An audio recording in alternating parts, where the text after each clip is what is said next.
When I was 8 years old, I lost my father. Saw him die before my very eyes at the beach, saw him drown.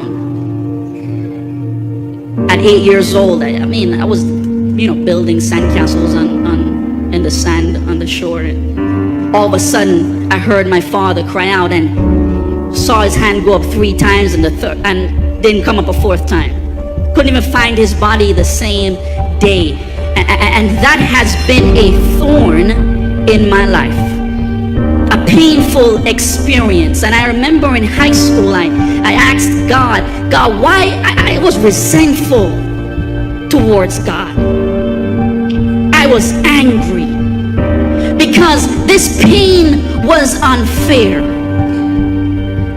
I felt, God, if you are in fact the almighty and all-powerful God, you simply could have saved him. But why didn't you save him? It hurts right now. But God told me, son, I can't bring your father back, but son, I'm telling you right now, I'm going to use this pain to turn it into something great in your life. And as a result of all that pain, I'm telling you right now, a certain mental toughness has been developed inside of me. The man that I am today is developed because of that pain. The persistence I have is developed because of that pain. The faith I have in God is developed because of that pain. The person I am today is developed because of that pain. But I didn't quit on the pain. I said, God, take the pain and I will face it with your power.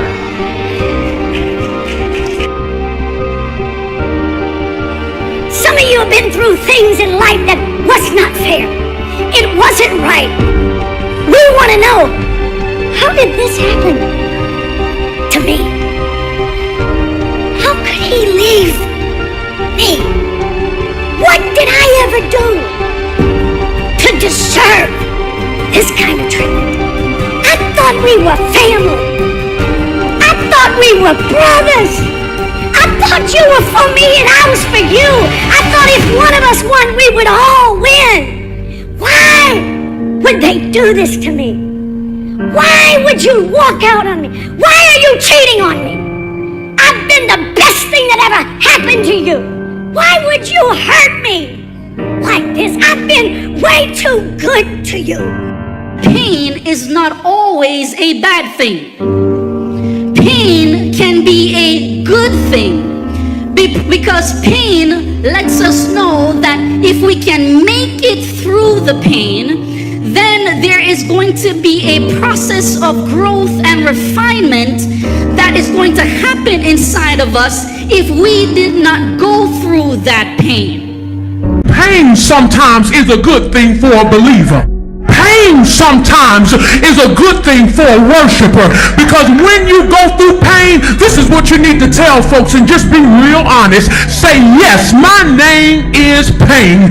I have pain written all over me. I know some of you all are saying, what do you mean by that? When you feel like you're about to give up, I got pain. I look like pain. You know what pain is? Because I'm praying always in necessity. Because when you pray, when you got pain in your life, you just tell people, I'm praying always in necessity, because that's what pain will birth out of you. It'll birth a prayer life out of you that you never thought you could have. Listen. This is the promise of, this is the glory of building a history in God. This is why you walking out every time you get mad and have a hard time and walk through pain and wish somebody would pray you through it, and every time you hope somebody would drag you to church and walk it, well, come back, it's worth it, come on. No. Every time you stick it out and say, I'm going to build a history here with you, God. I'm going to walk through with you. Tell me what your truth is. Tell me what your promise is. I'm not leaving. I'm going to dig my heels in. This is leadership. This is how your faith gets sure. This is how you build a marriage. This is how you build a ministry. This is how you build character, is because you say, I am not leaving this place. I am building an altar before the Lord in who God has called me to be. And this is how you deal with pain and disappointment. You know how? You don't run. I love you. But if you have not experienced pain pain and disappointment, stick around. So some of us are feeling pain, and from a human perspective, from the human condition, pain tells us to stay away from whatever it is that is hurting us. But I'm going to submit to you today that if you want to grow in God, you must go through some pain. If you want to grow in life, you must go through some pain. If you want to be successful, you must go through some struggle, and you must go through some pain, because on the other side of pain is growth. I have learned, and most of you probably have learned too, that anytime God tells you he's going to give you power, you have to expect a certain level of pain. Because pain and power go together. I said pain and power go together because if God gives you power and he doesn't allow you to experience any pain, then you become arrogant. And once you become arrogant, you become unusable. So when God says, I'm going to give you power, you can expect that your life will be peppered along the way with a certain level of pain. I came across a video on YouTube by a well-known motivational speaker, and he started to recite this powerful quote about pain. He started to recite this powerful quote about pain, and it has stuck with me ever since. And he says, pain is temporary. It may last for a minute, it may last for an hour, it may last for a day, or even a year, but eventually it will subside. And something else will take its place. If I quit, however, then it will last forever. See, pain from a human perspective tells us that we are to back away from whatever that thing, that person, or that situation is doing to us. That's what pain, praying, always in necessity. I'm in pain, but I'm in a good place because I'm using this pain to keep me close to God. I'm using this pain because pain cannot be managed by more pain. It has to be placed in its right place. See, some people, when they get in pain, they go get hooked up with more pain. But one thing I found out about rejection is that when rejection stays too long in your life, it always likes to hook up with a friend, and that friend is called pain. And when pain and rejection hook up and they're both not managed correctly, you'll have a wreck. But I want to prophesy and encourage some folks in here today that are dealing with the spirit of rejection and they're dealing with the spirit of pain. God is ready to heal you in every area of your life. See, the real factor of what God is saying in this season is the more you hate it, the more I'm going to allow you to produce. And some of you all are mad because you have people that don't like you instead of giving God praise for the people that don't like you, because really they're causing God to open up your womb and expand your territory. If she had never been hated, God could have never really opened up her womb, but God saw her pain and he looked at her pain and said, now that she's been hated, I know what can come out of that womb. You know how God knows how much can come out of your womb? Because when he allows you to go through pain, he says, now that you didn't have a nervous breakdown, now that you didn't snap, purple, and crack, I know what you can give birth to. Now, I know it's bad. I know it's bad to be down. But sometimes I do declare it's even worse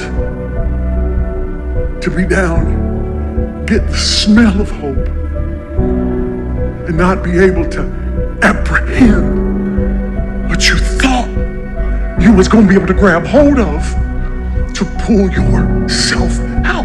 Because when you go to grab it, it's like it disappears.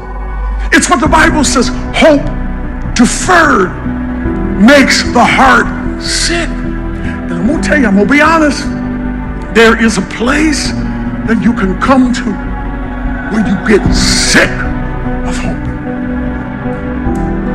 You get sick. Y'all can't say amen because you're religious today. But there is a place that you come to where you get sick of being right on the edge of winning, only to have to watch it slip right through your fingers.